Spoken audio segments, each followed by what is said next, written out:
مولا کائنات حضرت علی رضی اللہ تعالیٰ عنہ آپ بڑی خوبصورت بات ارشاد فرماتے ہیں.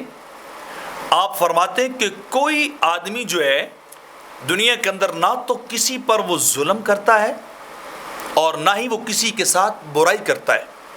بلکہ حقیقت حال یہ ہے کہ بندہ ظلم بھی اپنے ساتھ کرتا ہے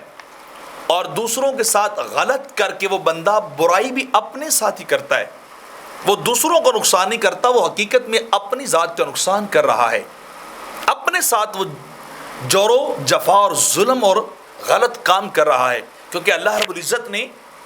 قرآن مجید کے اندر ارشاد فرمایا من عمل صالحا فلنفسہ،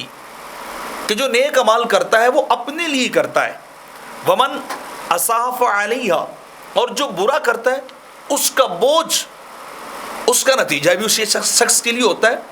ومن اساء فعلیہا، اسے خود اپنے گناہوں کا بوجھ اٹھانا پڑتا ہے، اپنے ظلم کا، اپنے غلط کاموں کا بوجھ اس شخص کو خود اٹھانا پڑتا ہے. تو آپ کہہ رہے ہیں کسی اور پہ نہ ظلم کرتا ہے بندہ، نہ کسی اور سے برائی کرتا ہے، حقیقت میں اپنے ساتھ وہ بری باتیں کرتا ہے، اپنے ساتھ وہ ظلم کرتا ہے. اسی طرح احمد ابن حرب رحمۃ اللہ علیہ فرماتے ہیں کہ بہت سے لوگوں کو دیکھا جاتا ہے کہ دنیا میں بہت سارے اعمال کی کثرت کے باعث نیک اعمال کر کے نیکیوں کے اعتبار سے وہ دنیا سے مالدار رخصت ہوتے ہیں، بہت ساری نیکیاں وہ زندگی کے اندر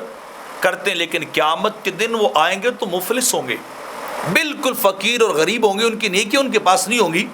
تو وجہ کیا ہے؟ آپ ارشاد فرماتے ہیں کہ ان لوگوں کے ذمے دوسرے لوگوں کے بڑے سارے حقوق ہوں گے، جو ان کے ذمے حقوق تھے